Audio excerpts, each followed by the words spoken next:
Lately I've just been feeling kind of off, not in a really dramatic way, but just like I'm not showing up as myself. My confidence has been low and I can't figure out if it's internal or just the result of feeling stuck.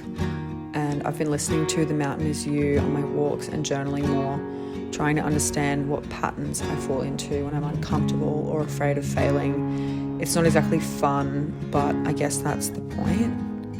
Something that's come up a lot is how much I avoid discomfort. I convince myself I'm being realistic, but really I'm just scared. Scared of starting, scared of not getting it right, and then I don't start at all. I'm trying to interrupt that now, catch the pattern, reframe the fear, and remind myself that I'm allowed to take up space even if it's imperfect. You guys, my new alarm clock absolutely slays. Like, I think I'm actually obsessed with it. It's so nice to wake up to like meditation music, and then you can also put on like rain sounds and stuff to go to sleep. And it's so good. I've literally been having the best sleeps. I feel so rested when I wake up. And then first thing in the morning, I'm like reading like 20-ish pages of my book, but I've just started Play It As It Lays by Joan Didion. That's the next book in my book club that I do with my friend Izzy, and we actually have a third member now, our friend Bronte. We've just been waiting to start this one because Bronte couldn't find a copy of it online. They were all sold out, so she was waiting to get one from her local library, and she's finally got it. So I just read the first chapter of that this morning, and I'm really keen to get into it. But another full day of working from home today. That's a remote life, but I am gonna go out at around lunchtime for a coffee again. That was really good yesterday. Oh, hello. Good morning. Good morning. But the first thing on the agenda is to get him out and go for a nice walk. But yeah, I've already had a coffee in bed and I've been reading. If anyone has any self-help books that are actually really helpful, I feel like I've read a million self-help books and some of them resonate and others don't. I recently, if you have watched my first few vlogs, I was reading The Untethered Soul, which I did really enjoy. It was like a little bit woo-woo, but the message and the teachings in it are definitely applicable. But I've been listening to The Mountain Is You, and that's been super helpful. It's really been helping me with my journaling prompts. Like, I've started to identify what my self-sabotaging sort of behaviors are that keep me feeling stuck and keep my self-esteem sort of low. But I really want to dig deeper into that and dig into that more. So if you have any self-help books that you recommend, please let me know in the comments. Also, I feel like this is everybody these days, like, oh, I have ADHD, I have this, I have that.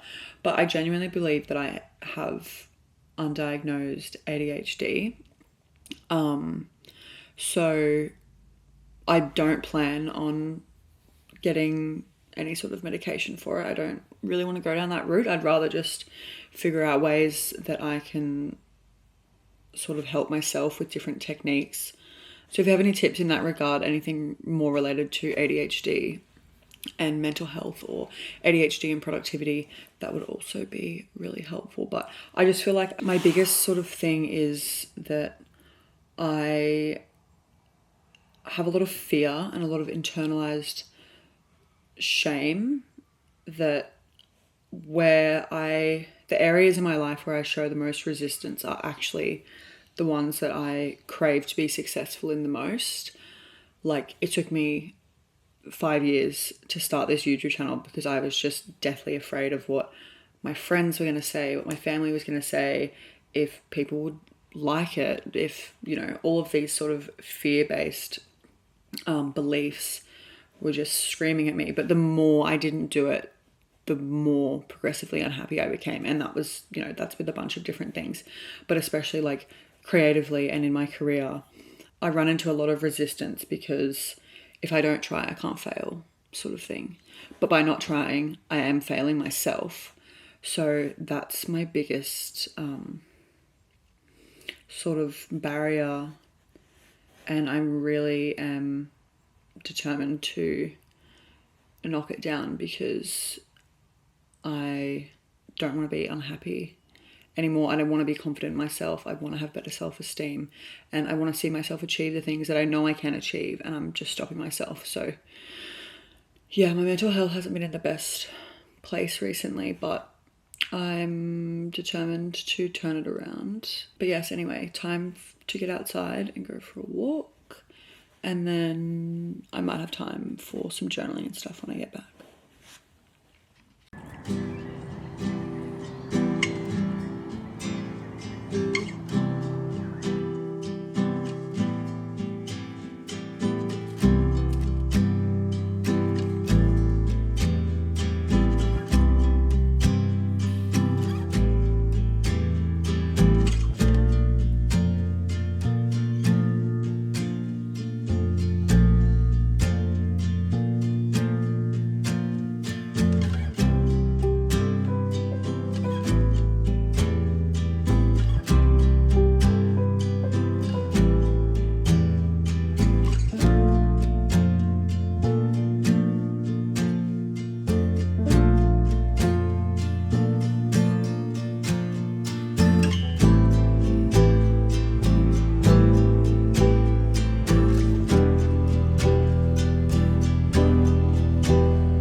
I'm going out for drinks and some snacks with Kevin tonight. We're going to a new place in Carlton called Cordelia's, and it looks so good. If you're in Melbourne, it's the same owner as Don's in Paran. I've done like different vibe with my makeup tonight. I tried to do like sultry vibes and then like cool tone lip. I don't know. It's vibing with the hair slicked back. And then this vintage like jacket that I got from PDA shop. And then just a white tee and black jeans and boots. Hold on, let me show you.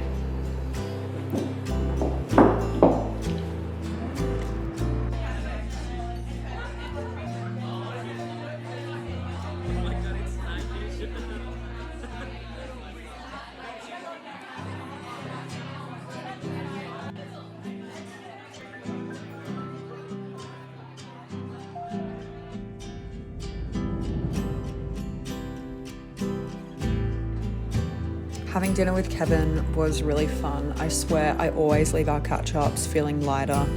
We always end up laughing way too loud and talking about films like we're on a panel. His energy is the kind that rubs off on you, just good, warm and open, and I really felt like I needed that this week. So I finished If Beale Street Could Talk a few days ago now, and I thoroughly enjoyed it. It took me a little longer to get through just because I was busy with work and stuff like that. But again, another amazing novel from Baldwin. His prose is just stunning. It's a really bittersweet sort of story. I was hoping it wouldn't end the way that it did, but that's kind of just a real depiction of the way things play out in life, and there was definitely no sugarcoating here, although we did get some sort of justice for Fonny in the end. But yeah, just a beautiful love story told against the backdrop of 1950s Black America set in Harlem. Strong themes of police brutality, rape, racism. Definitely a very eye-opening read. I think it's a really beautiful depiction of how friends and family can band together during a time of injustice or in the face of adversity and try their hardest to right something that's wrong.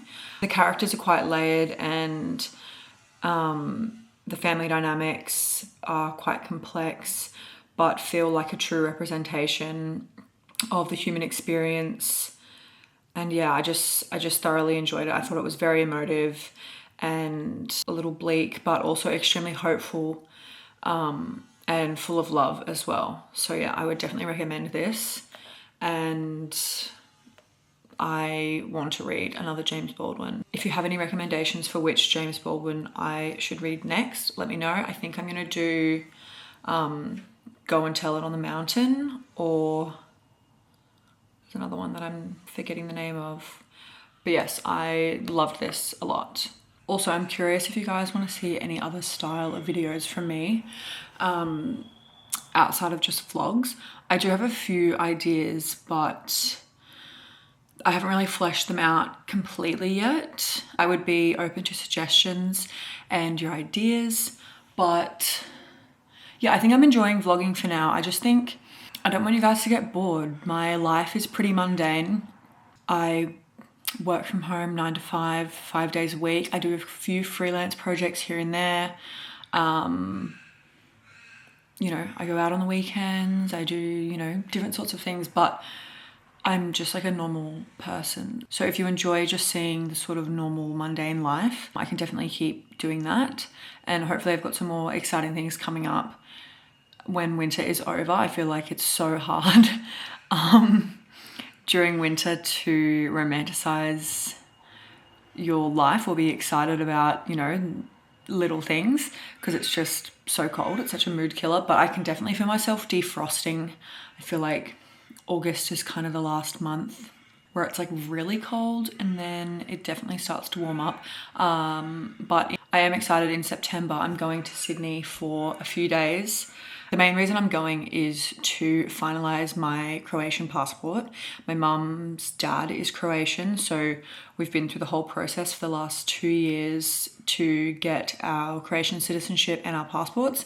And a few months ago, when I went to sign the last papers, they had my birthday incorrect, so they had to send it all back.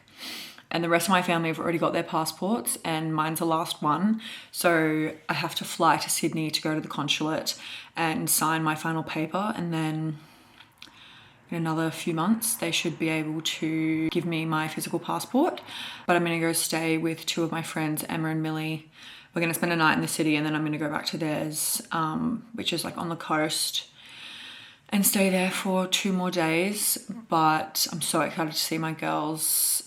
It's the last time I saw them was on our way through to Melbourne. We stayed there as a little pit stop, but I'm so excited to see them, get a little city fix, and just have fun. And it'll be a little bit warmer by the time I go there in like mid-September. So I'm excited to wear a cute outfit. The first thing I want to do when I get there is go and get a blowout for my hair. I just feel like I don't want to have to worry about it looking good or trying to style it. I just want to go get my hair blown out and then have fun with the girls. I feel like that's really going to fill my cup. But yeah, that's coming up, but that's not for like another 6 weeks, which is depressing, but I know it'll come up so fast. So yeah, there'll be a fun little Sydney vlog in the mix there, and then it'll definitely be getting warmer in Melbourne by then, so hopefully a few more fun summery spring things will be happening. The day's gonna get a little bit longer, and yeah, I'm excited for it to get warm again. And then we're gonna go to Bali in December, which will be exciting. But yeah, let me know if you have any content suggestions or video style suggestions for me, or if you just want me to keep doing what I'm doing.